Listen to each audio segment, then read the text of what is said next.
All right, we got the Holosun IRIS 4. Start this off. So this is going to be just kind of an unpackaging and going over the different specs and stuff of it.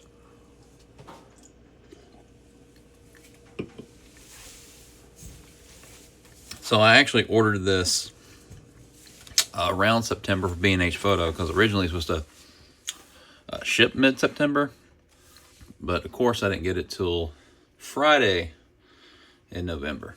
So, and this is kind of like the all-in-one unit. It's like the Holosun IRIS 3, but this one also has the white light as well. You got your paper, you got your instructions. We'll go over part of that when we go over the stuff. We got your unit. Now it comes with, I already took the battery. They have, it comes with batteries, but they had a little paper backing. So it comes with like 2 CR123 batteries, but it says you can also use an 18650 battery. So I actually want to try one of these Streamlight batteries and see if it works. Although that may be, well, I felt like that might have been too big, but it might actually work here. Then we got the 2 flaps here. So you got the IR laser, IR illuminator, and vis laser. All of these are slaved together. So you can go zero it with the IR laser. And we got the light as well. But with the light, I've been playing around with it. When the light comes on, the laser comes on. Which if you don't want that, you can just cover up that cap and have the light. I'll have later videos testing out the the IR at night, along with the light, comparing it to other lights as well. So if you have an 18650 battery rechargeable, you can use those in there as well. Like if you're running like the Streamlight HLXs and stuff. So I'll put these back in here for now. Also, on a side note, Streamlight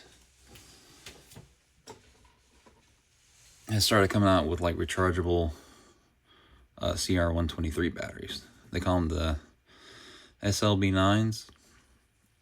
And I've been getting them with the newer pistol light, like the it was called the TRL 7A, and I think it's like rebranded as the 7X. We have that. So we have all the, so this is the off mode here. We can go into, then we got like the vis low, vis high.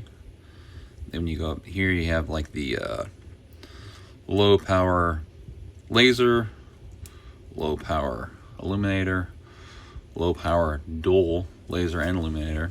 Then we got the IR laser, high power IR illuminator, and high power dual.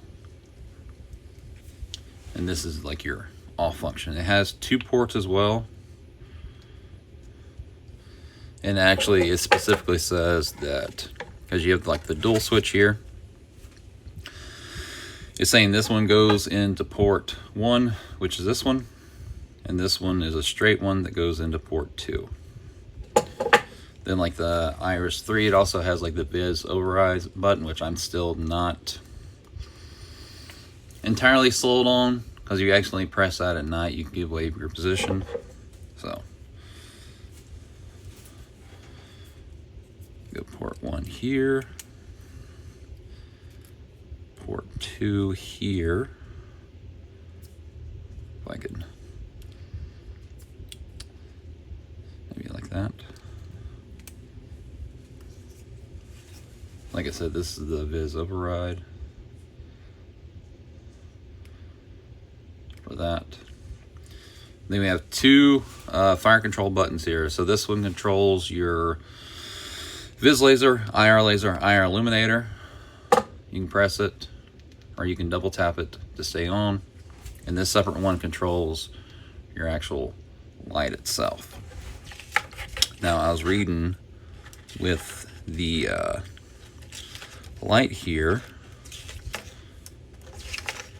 because I'm going to compare it to other lights as well that I have. It said the light is 850 lumens and it's 25,000 candela.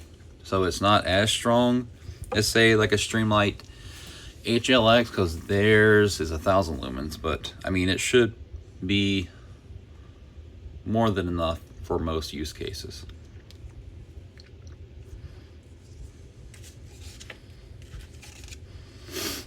Then of course, here's your up, down, left, right is 0. Like I said, you can just use the Viz laser and use that to set your 0, and it's slaved to the IR laser. Like in the Holosun IRIS 3, also has like the slide control here if you want your IR illuminator to be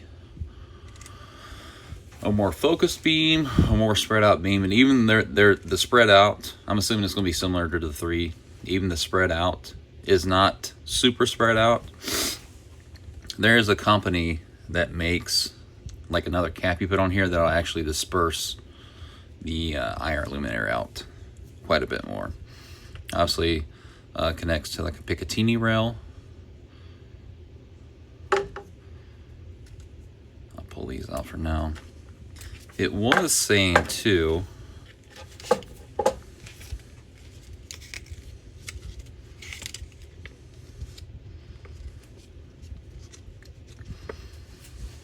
like I was saying, the visible laser, IR laser, IR illuminator are co-aligned, so you can zero it together.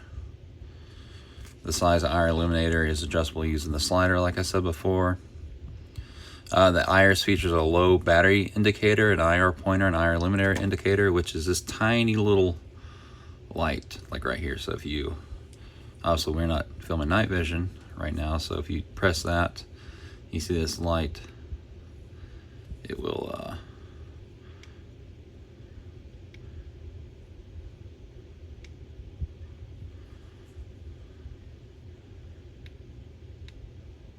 you can see it's turning green like that. Now it does say it has waterproof remote cable switch with Viz override.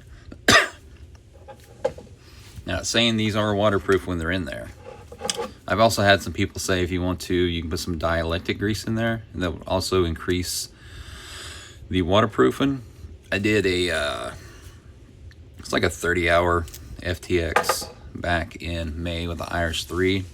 It was raining like 80% of the time, so what I did with the IRIS 3, I wasn't entirely sure. So I pretty much, with the IRIS 3, I just like unhooked the cable and just ran it like that.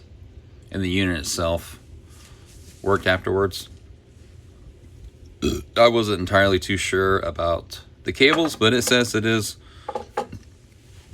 waterproof. But if you want to add an extra layer, you can get some dielectric grease. 7075 aluminum housing with type 3 anodizing. And you got the high and low power modes.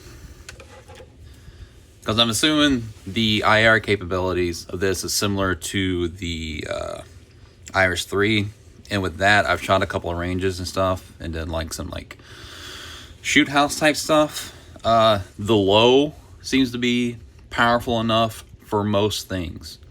If you want to start shooting like more than 100 yards, then at that point you can use the high. But the high on this is actually pretty strong. But like I said, I may at some point, I can't remember the company's name, maybe I'll throw it in. They make a bunch of diffusers. I'll have to look and see if this is set up the same way as the IRIS 3, or if you have to get a special one for this one, but it looks similar. We'll have to see. And they have like essentially a different flip cap that would, you put it on like that and it'll have like holes for the Viz laser, then it has like little diffusers and stuff for the IR illuminator, so it actually diffuses it out. But yeah, this is the unit. It's like just a little bit, I think it's roughly the same size as the IRIS 3, obviously with the battery compartment, because the IRIS 3 takes one CR 123. And this one, it's a little bit longer because it's got to house the double batteries and the light. But it's something I'm gonna play with more. I'll probably later today or tonight take it out and play with the IR lasers in the woods. Then also test the light against a couple of different lights I have, some of the stream lights and stuff. So yeah, like I said, I got this one off B&H Photo. I'm not sure. They started putting some of the other ones on Amazon, but I doubt this one's on there. I'll have to look. Because the Iris one that I got, that was just an IR laser only. They had it on Amazon as well, but I'll play with this. Of course, it comes with a tool here you use to adjust your zero, then also to tighten your pressure switch on your rails. If you have any questions, any comments, any concerns, throw it in the comments below, and I'll see if I can figure out. Like I said, I just got this, so this is just kind of a initial unboxing and like overview of the unit itself. And I'll try to use it here in the next couple of days, coming weeks and such. But yeah, it seems pretty promising. It costs a little bit more than the Holosun IRIS 3, and you get the light. So I may actually play with, on the rifle I have my IRIS 3 on, because I have the IRIS 3 and I have like a stream light. I may play around with replacing both of those with just this, so I have it all in one unit as well. I mean, I would like the 1000 lumens, but 850 should probably cut it for most scenarios. So, all right, if you like this, give it a like, all that good stuff. All right, cool, later.